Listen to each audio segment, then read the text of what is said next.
Peshawar, Pakistan. More than 1 million Afghan refugees have crowded into the city close to the Afghan border. Many of them have fled the war plaguing their country for decades. Nasrullah Betab is one of them.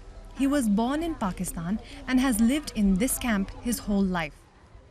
He's university educated and used to work as a teacher. Nasrullah's 5 children are all in school. Being forced to leave is the last thing he wants. My parents and grandparents are buried here, and I can visit their graves whenever I want. My friends from school and university are all here. My life is here, and I wonder, how can I just leave everything in a few months? If the government just allowed us to stay to continue our jobs, we could live in peace. There are nearly 1.5 million registered Afghan refugees in Pakistan and many more living here illegally. All of them have been told they have to leave the country by March 31st. Previously, the government had assured their legal status for at least a year. This most recent deadline has come amid increasingly hostile relations between Kabul and Islamabad. Pakistan says the presence of Afghan refugees is not only a drain on resources, but is also a way for terrorists to infiltrate the country from across the border. There are Afghans who are living as aliens here in our country. About 30% of them are in the camps, 70% of them are outside. They are living in suburbs of major cities and townships.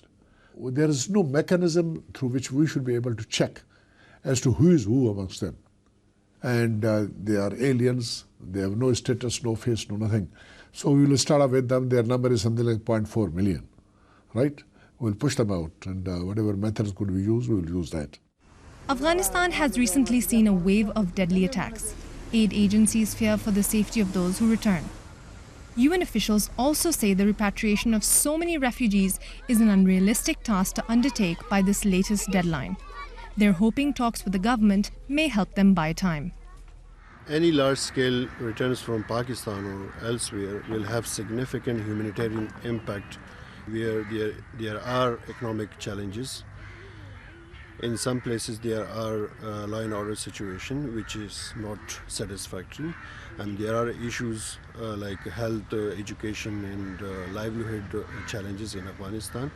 And so these are the challenges which needs to be addressed, and the international community should provide targeted development assistance in Afghanistan. Some political commentators suggest that holding the fate of refugees in the balance is one of Pakistan's bargaining chips when dealing with diplomatic pressure.